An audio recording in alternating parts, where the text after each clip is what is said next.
যে ব্যক্তি দাড়ি কাটে নিয়মিত, আমার কাছে মনে হয় সে আল্লাহর সাথে বিদ্রোহ করে এবং আল্লাহকে বলে ডাইরেক্ট যে খোদা আপনি দিবেন আমি কাটব, আপনি দিবেন আমি কাটব, আপনি দিবেন আমি কাটব, আমি বেড়া হইলে আপনি খোদারে দেখায় দিব, আপনি দিতেন পারেন কতক্ষণ আমি কাটতে পারি।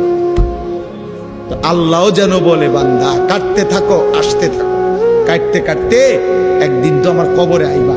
তো তখন প্রথম রাতে প্রথম ঘন্টায় টাঙ্গাইয়া যখন ফিটমু তখন বুঝবা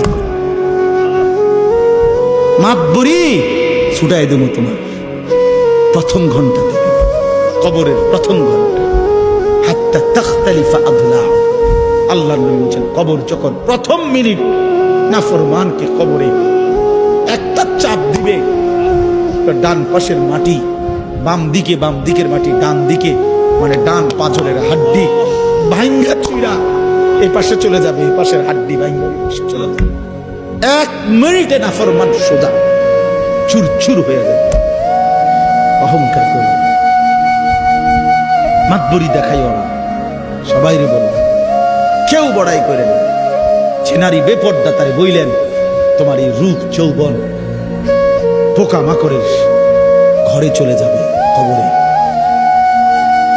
অসংখ্য সুন্দরী নারী এই পৃথিবীতে কবরের খোরাক, মাটির খোরাক হয়েছে। আল্লাহ আমাদের সবাইকে তৌফিক